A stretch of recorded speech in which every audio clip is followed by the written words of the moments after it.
Today we will talk about multiple means of engagement using content area as examples. Students vary widely in their preferences and inclinations, making it important to give students the flexibility to pursue their own interests and provide multiple flexible options for engagement. There are many various difficulties students with and without identifying disabilities can experience in content areas such as math, science, and social studies.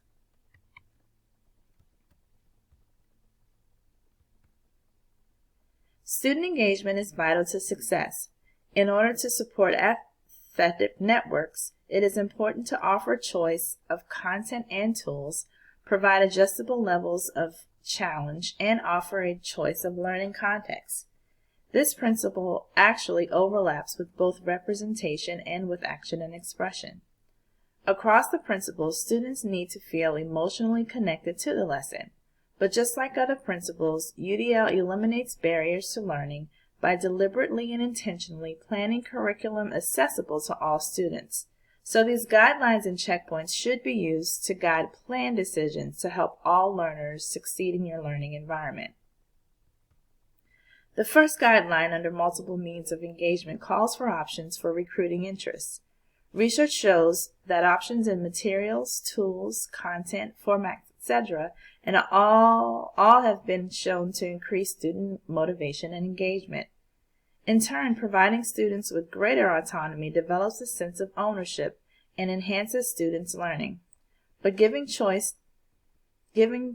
students a choice doesn't mean that they will end up choosing the easiest option.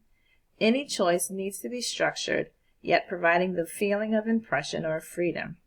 For example, teachers can use a tic-tac-toe strategy to offer 9 different activities in a tic-tac-toe grid. Students can then choose 3 activities by drawing a line across, down, or diagonally. That way, students are forced to demonstrate different skills while still having options.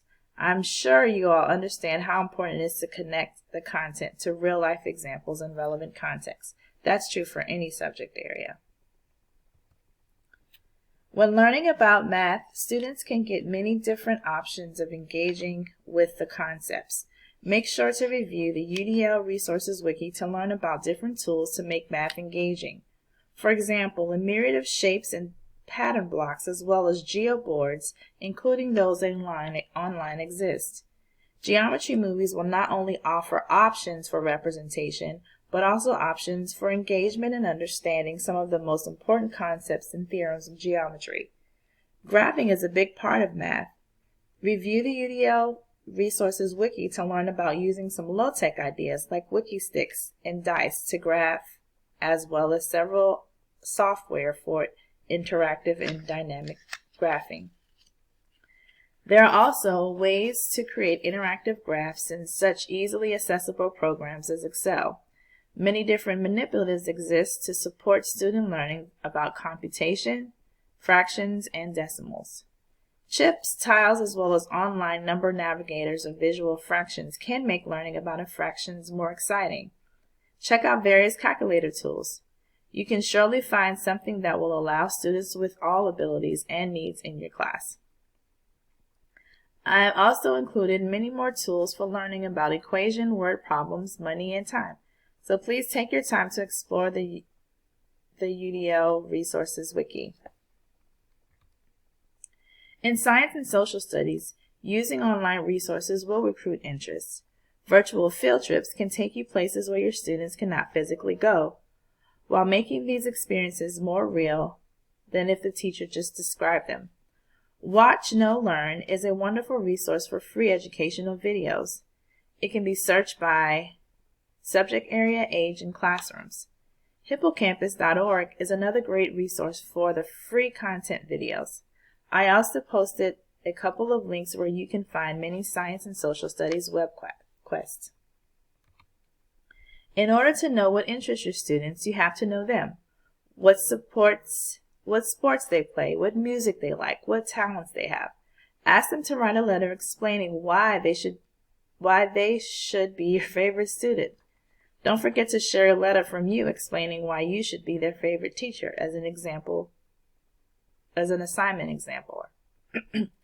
This is also a great way to practice persuasive essay writing regardless of the subject you teach. Another guideline under multiple means of engagement requires options for sustaining effort and persistence. This objective focuses on providing students with opportunities to focus on the goal and task collaboratively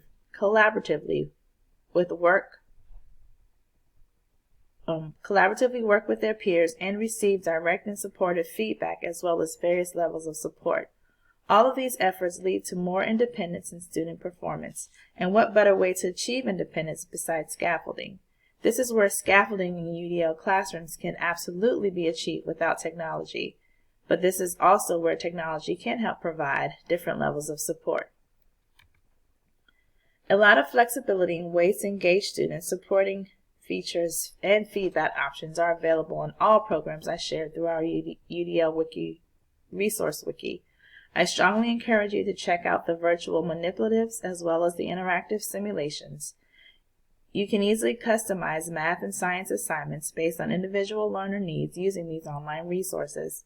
Math Playground and MathCasts are other awesome resources that offer a lot of K-8 math activities.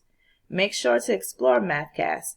MathCasts allows students to explore math when they need to. For example, WebMath is a website that provides specific feedback and answers to specific math questions and problems. So the students can enter whatever problem they have and get the correct answer, as well as the explanation of how they arrived at that answer. I also posted a myriad of my favorite apps for math, science, and social studies on the UDL resources wiki, so please make sure to explore. Students need to know what they will be learning. Posting an agenda every day is a great way to do this. This can be a handwritten agenda or on the board or a high-tech agenda posted on a smartboard. It could also be made in digital platforms. Making copies of the agenda to students and letting them check off things will allow students to see a plan for the day. You might have individualized agendas and tasks for students developing on your learning environment. You might also include the standards on your agenda so that students can see how each class contributes to a bigger picture. Here are some examples of cooperative learning activities that can take place either for a brief period of time or for the whole duration of the class. In the jigsaw technique, students are divided into groups. Each student in a group is responsible for learning one segment of the lesson or activity.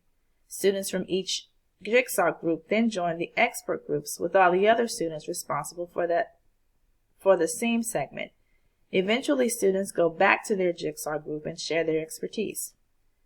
In a think, pair, share, students first think about the question, then they pair with another student to discuss their thinking, and then they share the pair's thoughts with the whole classroom.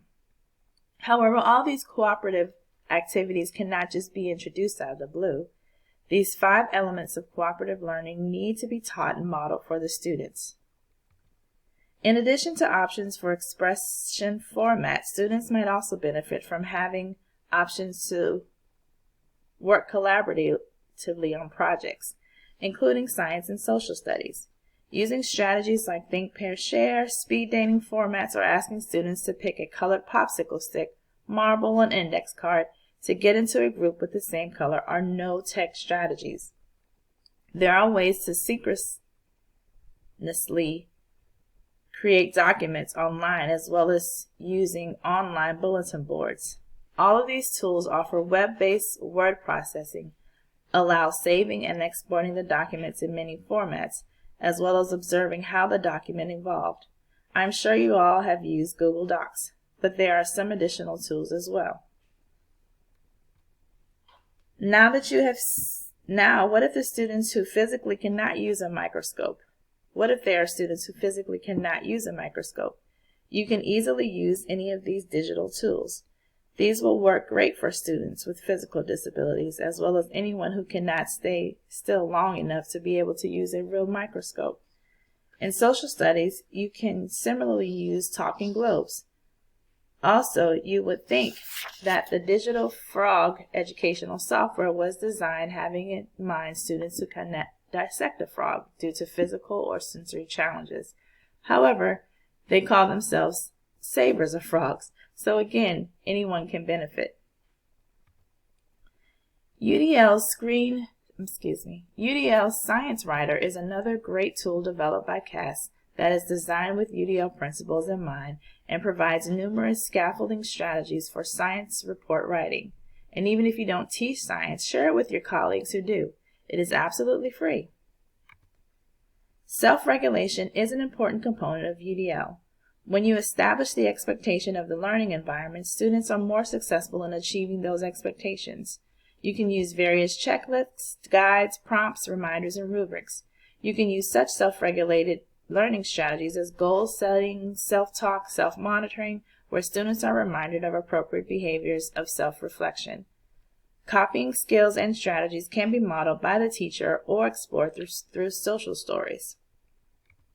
Once again, I've shared a few examples of technologies that support self-regulation in the UDL Resources Wiki. There are apps that allow you to set goals and prompt your self-monitoring until you reach that goal. You can use whisper phones to enable self-talk through, for example, a math problem without disrupting the whole class. Note-taking apps can help with self-instruction. RubyStar is a free tool to help teachers create quality rubrics. Finally, check out Rescue Time tool. Not even for your students, for you. It allows to track the time you spend working versus reading Twitter or on Facebook or any other work-unrelated website. It provides graphs and visual support to promote focus and productivity. The light version is free. This is my new favorite tool. The Live Scribe Pen is a great tool for note-taking. Just like other note-taking apps, it synchronizes your written notes and audio, so students can be writing notes and recording your lecture at the same time. Then you can click on any part of your notes to hear the accompanying audio segment. But another great thing about Live Scribe Pen is that you can create interactive PDFs called Pencasts that walk you through the process of completing a certain task. You can use it to walk students through solving problems in math, science, as well as preparing projects in social studies. And it's just a PDF, so there's no need for special software to watch a Pencast.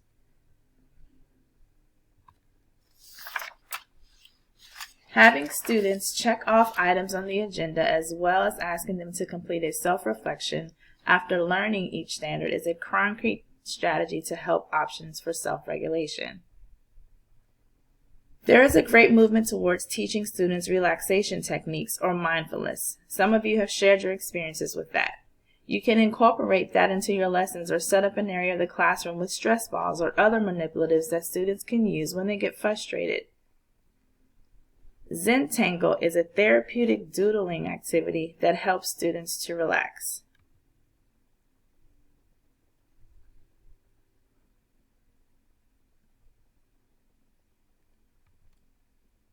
You already know that CAS offers a number of free and robust tools to support the UDL online. One of them is UDL Strategy Builder. This tool has been designed to ensure that students get the most out of researching on the internet and reading the information to prepare a project. In other words, it's a study tool that supports student self-regulation while working online. If you are teaching a subject that frequently incorporates the internet searches, I would recommend you checking out this browser or ad tool. Alright, that's it for now. Until next time, goodbye.